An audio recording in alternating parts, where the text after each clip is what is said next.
দেখছেন যে জুমার নাম উঠতেছে যে হাদির কুনির সাথে জুমার জড়িত। আসলে আমরা তো জানি না। আমরা শুধু এইটার দাবি করতে পারি যে হাদির কুনি যখন দেশে আসবে, দেশে আসার পরে যে আপনার যে কোনো স্বাধীন তদন্ত কমিশন দিয়ে মানে এদেরকে জিজ্ঞাসাবাদ করা হোক, যাতে শুধু বাংলাদেশ পুলিশ জিজ্ঞাসাবাদ না করে।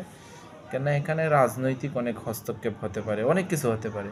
এজন্য স্বাধীন তদন্ত কমিশনের মাধ্যমে এদেরকে জিজ্ঞাসাবাদ করে প্রকৃত অর্থে কারা খুনি, কারা এই মানে হাদি ভাইয়ের মার্ডারের সাথে জড়িত, কোন কোন বোয়াল এই কাজটা করছে, আমাদের দেশের এমন একজন রত্নকে আপনার দুনিয়া থেকে বিদায় করছে, ওইটা বাহির করা হোক।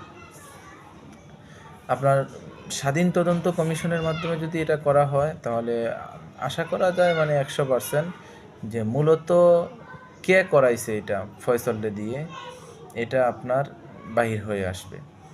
আর যদি শুধু বাংলাদেশ পুলিশ থাকে তাহলে মানুষের হয়তো বা পুলিশের উপরে অনেকের আস্থা নাই, বিশ্বাস নাই। কেননা জুলাই অভ্যুত্থানের পরে মানুষ কিন্তু পুলিশকে অবিশ্বাস করে। বাংলাদেশ পুলিশকে মানুষ কখনো বিশ্বাস করে না। মানুষের একটা কথা আছে যে সাপকে বিশ্বাস করা যায়, পুলিশকে বিশ্বাস করা যায় না। এই আস্থাটা এখনো পুলিশ জনগণের মানে সামনে নিয়ে আসতে পারে নাই যে আমি একজন বিশ্বস্ত মানুষ। সব পুলিশ যে খারাপ এরকম না, অনেক পুলিশ ভালো আছে, অনেক পুলিশ অনেক ভালো কাজ করতেছে কিংবা জনগণের সাথে অনেক ভালো আচরণ করতেছে। কিন্তু ম্যাক্সিমাম পুলিশ এখন আপনার মানুষের অবিশ্বাসের পাত্র, ম্যাক্সিমাম, গোটা কয়েকজন ব্যতীত। এখন আমরা সবাই চাই বাংলাদেশে যত তাড়াতাড়ি হোক, বাংলাদেশ সরকার, আমাদের মাননীয় প্রধানমন্ত্রী জনাব তারেক রহমান, রাষ্ট্রনায়ক তারেক রহমান, আমাদের একটাই দাবি যে হাদি হত্যার বিচার অতি তাড়াতাড়ি হোক।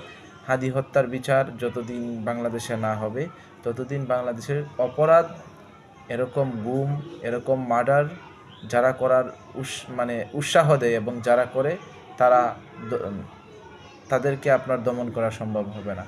হাদি হত্যার বিচার হলে বাংলাদেশের মানুষ শান্তি পাবে, বাংলাদেশের স্বাধীনতার ইতিহাস শান্তি পাবে, বাংলাদেশের সাধারণ জনগণ শান্তি পাবে, বাংলাদেশের আপামর জনতার হৃদয় থেকে জনাব তারেক রহমানের জন্য দোয়া আসবে যে এটা একটা ইতিহাস হয়ে থাকবে যে বাংলাদেশে হাদির হত্যাকারীর বিচার করেছেন তারেক রহমান। যেভাবে বাংলাদেশের সাবেক প্রধানমন্ত্রী বেগম জিয়া জঙ্গিদেরকে দেশে দমন করেছিলেন, প্রকৃত অর্থে জঙ্গি যারা তাদেরকে, ঠিক তেমনিভাবে তারেক রহমানও এরকম একটা ইতিহাসের পাতায় ওনারও নাম লেখা থাকবে, এরকম একটা ইতিহাস হয়ে থাকবেন উনিও। তো সবাইকে ধন্যবাদ। ভিডিওটা ভালো লাগলে শেয়ার করবেন এবং কথাগুলি মনোযোগ সহকারে শুনবেন। আসসালামু আলাইকুম ওয়া রাহমাতুল্লাহ।